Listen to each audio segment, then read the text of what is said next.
रखा।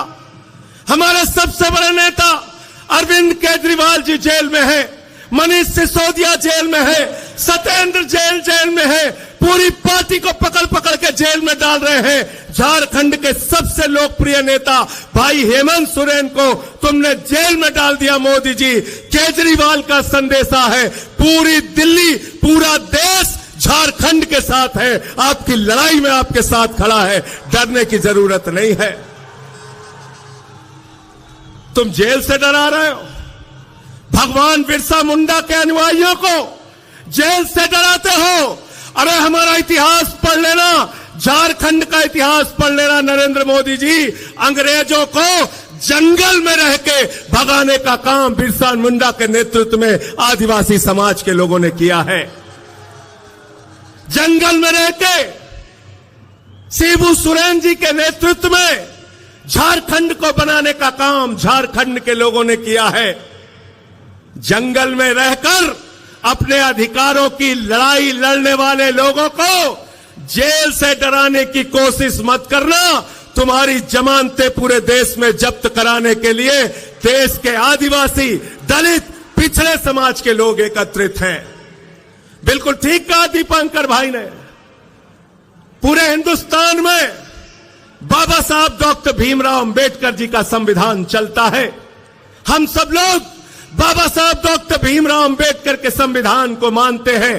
भारत तो बाबा साहब के संविधान को मानता है, लेकिन भाजपाई नागपुर के संविधान को मानते हैं, नागपुर के संविधान को। और नागपुर का संविधान क्या कहता है? नागपुर का संविधान कहता है दलितों का आरक्षण खत्म करो, आदिवासियों का आरक्षण खत्म करो, पिछड़ों का आरक्षण खत्म करो, चुनाव खत्म करो, नरेंद्र मोदी की तानाशाही इस देश में लाओ। मैं आपसे कहना चाहता हूं, ये अंतिम चुनाव है मेरे भाइयों। इस बार चुनाव में इनकी जमानतें जब्त कराकर इनको हराने का काम करना और कहना हम देश का संविधान बदलने नहीं देंगे। बताओ, इस लड़ाई में आप लोग तैयार हो? हाथ उठा के संविधान बचाने के लिए तैयार हो?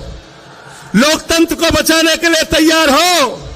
अरे ये वोट की ताकत जो आपसे छीनी जा रही है, उस ताकत को बचाने के लिए तैयार हो ना? आरक्षण को जो खत्म करने की भाजपा ने कोशिश की है, उसको बचाने के लिए तैयार हो कि नहीं हो? क्या कहते हैं भाजपाई? अयोध्या से इनका कैंडिडेट है लल्लू सिंह। वो कहता है 400 सीट दे दो, संविधान बदलना है। ज्योति मिर्धा बीजेपी की प्रत्याशी कहती है 400 सीट दे दो, संविधान बदलना है। अनंत हेगड़े भारतीय जनता पार्टी की सरकार का पूर्व केंद्रीय मंत्री कहता है 4 सीट दे दो, संविधान बदलना है। अभी अरुण गोविल ने मेरठ में कहा 400 सीट दे दो, संविधान बदलना है। याद रखना, ये संविधान बदलेंगे तो आरक्षण खत्म करेंगे, ये संविधान बदलेंगे तो चुनाव में जो वोट देने की आपकी ताकत है उसको खत्म करेंगे।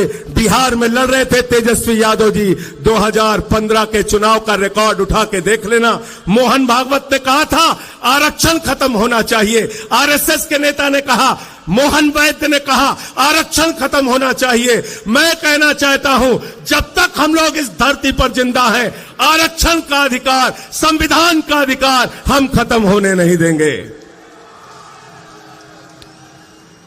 तैयार होना। भाजपा ये भ्रष्टाचार के खिलाफ बोलते हैं, नरेंद्र मोदी जी भ्रष्टाचार के खिलाफ बोलते हैं।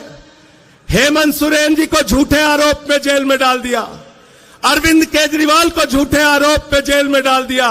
भ्रष्टाचार के खिलाफ नरेंद्र मोदी जी बोलते हैं, भ्रष्टाचार के खिलाफ भाजपाई बोलते हैं, तो लगता है ओसामा बिन लादेन और डाकू गब्बर सिंह अहिंसा पे उपदेश दे रहा है।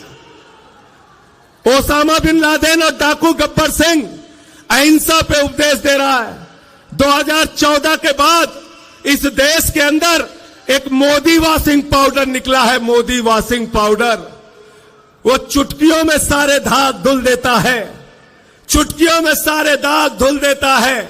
उस मोदी वॉशिंग पाउडर ने कहा अजीत पवार के ऊपर 70,000 करोड़ का घोटाला लगाया, आरोप लगाया, खुद प्रधानमंत्री ने लगाया, बीजेपी के साथ शामिल कर लिया। छगन भुजबल पर भ्रष्टाचार का आरोप लगाया, बीजेपी के साथ शामिल कर लिया। हसन मुशर्रफ पर भ्रष्टाचार का आरोप लगाया, बीजेपी के साथ शामिल कर लिया। अशोक चौहान पर भ्रष्टाचार का आरोप लगाया, बीजेपी के साथ शामिल कर लिया। नारायण राणा पर भ्रष्टाचार का आरोप लगाया, बीजेपी के साथ शामिल कर लिया। मुकुल राय शुभेंदु अधिकारी पर भ्रष्टाचार का आरोप लगाया, बीजेपी के साथ शामिल कर लिया। हेमंत बिस्व शर्मा पर भ्रष्टाचार का आरोप लगाया, बीजेपी के साथ शामिल कर लिया।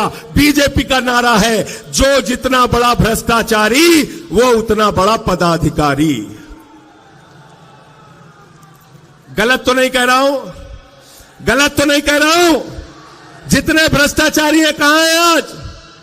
मोदी जी कहते हैं भ्रष्टाचारियों को नहीं छोड़ूंगा, ये मोदी की गारंटी है। मैंने कहा मोदी जी बिल्कुल आप ठीक कहते हैं, आप एक भी भ्रष्टाचारी को नहीं छोड़ेंगे, ये मोदी की गारंटी है।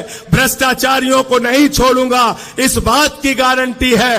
पूरब से लेकर पश्चिम तक, उत्तर से लेकर दक्षिण तक सारे भ्रष्टाचारियों को बीजेपी में शामिल करूंगा, इस बात की गारंटी है। गलत तो नहीं कह रहा हूं। सारे बेईमान कहां हैं आज? सारे बेईमान किस पार्टी में? जोर से बोलिए, जोर से बोलिए। बीजेपी में, बीजेपी में। और भ्रष्टाचार के खिलाफ प्रधानमंत्री बोलते हैं, भ्रष्टाचार के खिलाफ आवाज उठाते हैं। अभी हमारे भाई सीएलपी के लीडर कह रहे थे बुजुर्गों के लिए पेंशन की योजना आप लेके आए, स्कूल बनाया, अस्पताल बनाया। केजरीवाल जी प्रचार करते हैं, कहते हैं स्कूल बनाएंगे, अस्पताल बनाएंगे। हेमंत सोरेन जी प्रचार करते हैं, कहते हैं स्कूल बनाएंगे, अस्पताल बनाएंगे, बुजुर्गों को पेंशन देंगे, आदिवासी समाज के लिए काम करेंगे, दलितों के लिए, पिछड़ों के लिए काम करेंगे। भगवंत मान जी, अखिलेश यादव जी अपनी रैलियों में जाते हैं, तेजस्वी यादव अपनी रैलियों में जाते हैं, कहते हैं स्कूल बनाएंगे, अस्पताल बनाएंगे, पेंशन देंगे, बेरोजगारी भत्ता देंगे। नरेंद्र मोदी जी चुनाव प्रचार में जाते हैं, कहते हैं भाइयों और बहनों, गांव गांव में कब्रिस्तान है तो शमशान होना चाहिए कि नहीं होना चाहिए? क्या कहते हैं? क्या कहते हैं? भाजपाई शमशान बना सकते हैं, आपके बच्चों के लिए स्कूल और अस्पताल नहीं बना सकते। याद रखना, याद रखना। इसलिए आपसे निवेदन और विनती करने के लिए आया हूं, और दिल्ली के मुख्यमंत्री केजरीवाल जी का संदेश, उनके तरफ से धन्यवाद और आभार देने के लिए भी आया हूं। जब कोरोना के समय में दिल्ली के अंदर लोगों की जान जा रही थी, प्रधानमंत्री से हमने कहा ऑक्सीजन दे दो, प्रधानमंत्री जी ने कहा ताली बजाओ कोरोना ठीक हो जाएगा, थाली बजाओ कोरोना ठीक हो जाएगा, दिया जलाओ कोरोना ठीक हो जाएगा। लेकिन आपके झारखंड के मुख्यमंत्री के हम सब लोग एहसानमंद हैं कि झारखंड के मुख्यमंत्री हेमंत सोरेन ने कहा दिल्ली वालों को ऑक्सीजन झारखंड की धरती से जाएगी, हम दिल्ली के लोगों को मरने नहीं देंगे। यह आपका एहसान है, हम भूले नहीं हैं। इसलिए आपसे कहना चाहते हैं, इस लड़ाई में हम आपके साथ हैं।